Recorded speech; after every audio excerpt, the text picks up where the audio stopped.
Good morning students. आज मैं आपको एक्सरसाइज 14.2 एक्सप्लेन करने जा रहा हूँ।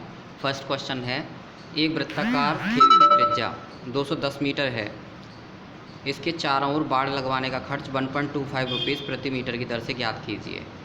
तो वृत्ताकार खेत की त्रिज्या 210 मीटर है। त्रिज्या माना वृत्ताकार खेत की त्रिज्या r बराबर 210 मीटर।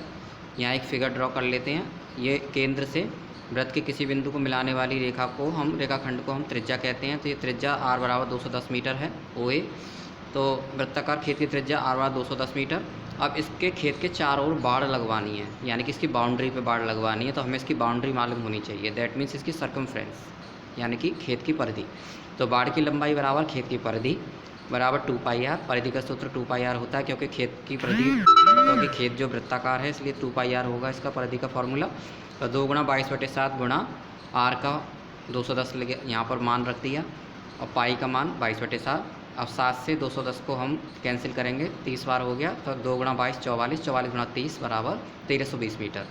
तो बाड़ की लंबाई 1320 मीटर आ गई। अब वो कह रहा है 1.25 प्रति मीटर की दर से खर्च बताइए। तो 1.25 रुपीज़ प्रति मीटर की दर से बाड़ लगवाने का खर्च बराबर 1.25 का इसमें मल्टीप्लाई कर देंगे तो 1650 रुपये आ जाएगा। नेक्स्ट क्वेश्चन, एक साइकिल के पहिए का व्यास 70 सेंटीमीटर है। पहिया 24 चक्करों में कितनी दूरी तय करेगा? तो पहिया एक चक्कर में अपनी परिधि के बराबर दूरी तय करता है। दैट मीन्स हमें इसमें पहले परिधि ज्ञात करनी है, और जब परिधि पता लग जाएगी तो वो एक चक्कर में चलेगी दूरी होगी, और फिर 24 चक्करों में दूरी निकालने के लिए हम उस परिधि की जो परिधि का मान निकल के आया उसमें 24 का मल्टीप्लाई करेंगे।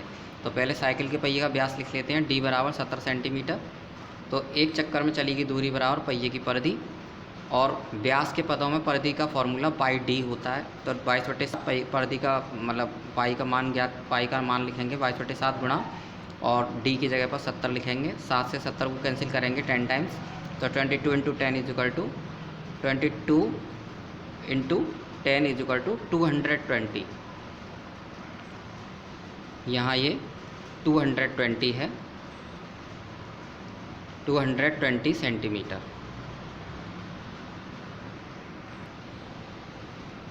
चौबीस चक्करों में चली गई दूरी बराबर 220 गुणा 24। जो परिधि का मान निकल के आया दैट मीन्स ये एक चक्कर में चली गई दूरी है।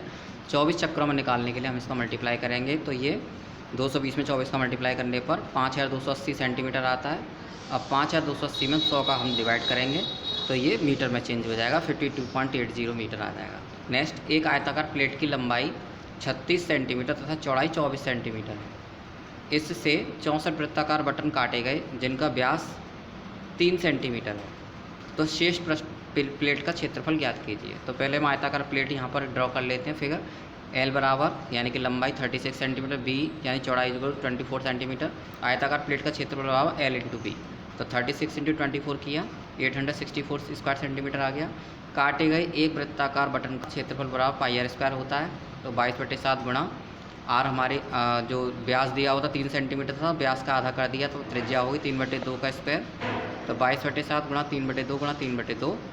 2 से 22 को हम 11 टाइम्स काटेंगे तो 11 कैसे मल्टीप्लाई करेंगे, ये 99/14 हो गया, 99/14 स्क्वायर सेंटीमीटर। तो ये काटे गए एक वृत्ताकार बटन का क्षेत्रफल है। 64 वृत्ताकार बटनों का क्षेत्रफल बराबर 64 गुणा 99/14। इनको सॉल्व करेंगे तो ये 3168/7। इसको इससे डिवाइड करेंगे तो 452.57 स्क्वायर सेंटीमीटर 64 वृत्ताकार बटनों का क्षेत्रफल आ गया। अब शेष पृष्ठ का क्षेत्रफल ज्ञात करने के लिए हम आयताकार प्लेट के क्षेत्रफल में से 64 वृत्ताकार बटनों का क्षेत्रफल माइनस करेंगे। शेष प्लेट का क्षेत्रफल बराबर 864 minus 452.57 is equal to 411.43 square centimetre. ये इसका आंसर है। Next question number 5। Question number 5 में एक वृत्त का क्षेत्रफल एक अन्य वृत्त से 100 गुना है। दोनों वृत्तों की परिधियों का अनुपात ज्ञात कीजिए। तो माना दोनों वृत्तों के क्षेत्रफल क्रमशः A1 और A2 हैं और त्रिज्याएं R1 R2 हैं। तो प्रश्नानुसार क्षेत्रफल पहले वृत्त का दूसरे से 100 गुना है। A1 बराबर 100 × A2। A1 के लिए यहाँ पाई R1 स्क्वायर फॉर्मूला लगाया, और A2 के लिए πr² लगाया। अब पाई R1 अब स्क्वायर अपन पाई RT स्क्वायर कर लिया, तो यहाँ 100 इंटू यहाँ पर 100 pi R1 square upon pi RT square is equal to 100 upon 1 रह गया। तो यहाँ R1 अपॉन R2 का whole square is equal to 100 upon 1, then R1 upon R2 का square root is equal to 10 upon 1 आएगा। तो R1 upon R2 10 upon 1, that means R1 ratio R2 is equal to 10 ratio 1। अब दोनों वृत्तों की परिधियाँ C1 और C2 मानते हैं, तब C1 upon C2 is equal to 2 pi R1 upon 2 pi R2 formula लगा देंगे परिधि का। तो 2 पाई से 2 पाई कैंसिल हो जाएगा, R1 अपॉन R2 रह जाएगा। और पीछे हमने R1 अपॉन R2 अभी 10 अपॉन 1 के रूप में देखा था, तो 10 अपॉन 1 यहाँ लिख देंगे। तो C1 C2 का अनुपात 10:1 के अनुपात के बराबर आए। Next question, question number 6। एक वृत्त का चाप केंद्र पर 18 अंश का कोण बनाता है तथा चाप की लंबाई 22 मीटर है। वृत्त की परिधि बताइए। तो चाप की डिग्री माप बराबर 18 अंश, चाप की लंबाई 22 मीटर। तो चाप की लंबाई बराबर फॉर्मूला होता है n/360 गुणा 2 पाई r। तो यहाँ चाप की लंबाई दी गई है तो 22 लिख देंगे, 18/360 गुणा 2 गुणा 22/7 गुणा r हमें गिवन नहीं है, r निकालना है। तो r बराबर इनको इधर को ट्रांसपोज करेंगे, प्रक्षांतर करेंगे, 22 गुणा 20 गुणा 20/2 गुणा 22 गुणा 7। इनको पहले यहाँ पर काट लेंगे और ये बराबर 10 गुणा 7 आया, r बराबर 70 हो गया। तो वृत्त की त्रिज्या और 70 मीटर आ गई। वृत्त की परिधि निकालने के लिए 2 पाई r का फॉर्मूला लगाएंगे, 2 गुणा 22/7 गुणा 70, 7 से 70 को कैंसिल करेंगे 10 टाइम्स, तो ये आ जाएगा 440 मीटर। ये इसका आंसर है, वृत्त की परिधि बराबर 440 मीटर। Next question. दो वृत्ताकार प्लेटों के व्यास क्रमशः 10 सेंटीमीटर और 14 सेंटीमीटर हैं। दोनों प्लेटों के क्षेत्रफलों को जोड़कर एक वृत्ताकार प्लेट बनाई जाती है, तो बनी हुई प्लेट का व्यास ज्ञात कीजिए। तो माना दो वृत्ताकार प्लेटों के व्यास क्रमशः D1 और D2 हैं, तो दोनों प्लेटों का क्षेत्रफल पाई D1/2, क्योंकि R जो होता है D1/2 के बराबर होता है, पाई R स्क्वायर का फॉर्मूला था ये, तो D1/2 कर दिया यहाँ पर, D1/2 का square plus pi into D2/2 का होल स्क्वायर। तो यहाँ पाई/4, ये इनको हम सॉल्व करेंगे तो 2 2 जा 4 हो जाएगा, बाहर निकल जाएगा, ये भी 4 हो जाएगा। पाई/4 ब्रैकेट में D1 का स्क्वायर प्लस D2 का स्क्वायर रह जाएगा। तो पाई/4 इंटू D1 यानी पहला व्यास हमारे पास 10 है, दूसरा 14 है, 10 का स्क्वायर प्लस 14 का स्क्वायर, 100 प्लस 196 296 हो गया।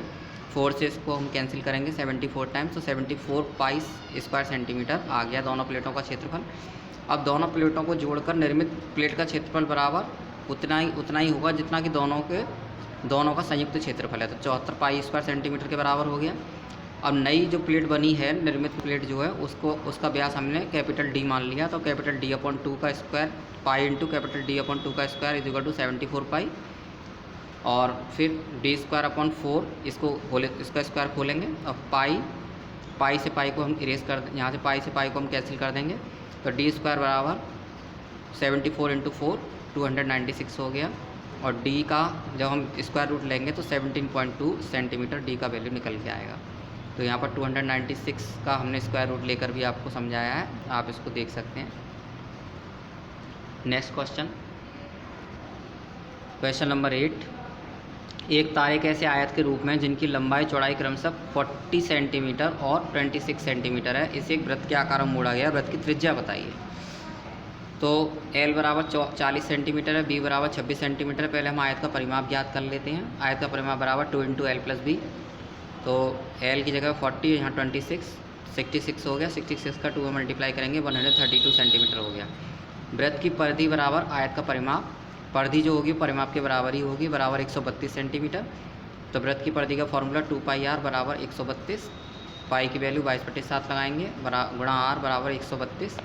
तो r बराबर, इनको हम पक्षांतर करेंगे तो 132 इंटू 7/2 इंटू 22, 2 से इसको कैंसिल करेंगे 66 टाइम्स, फिर 22 से 66 कैंसिल करेंगे 3 टाइम, 3 इंटू 7 21 सेंटीमीटर आ गया। तो वृत्त की त्रिज्या 21 सेंटीमीटर आई। अब इस एक्सरसाइज का सेकंड पार्ट क्वेश्चन नंबर 9 से लेकर लास्ट तक हम आपको सेकंड पार्ट में बताएंगे, और इसी के साथ इस एक्सरसाइज का आधा पार्ट यहीं पे समाप्त होता है। Thank you very much.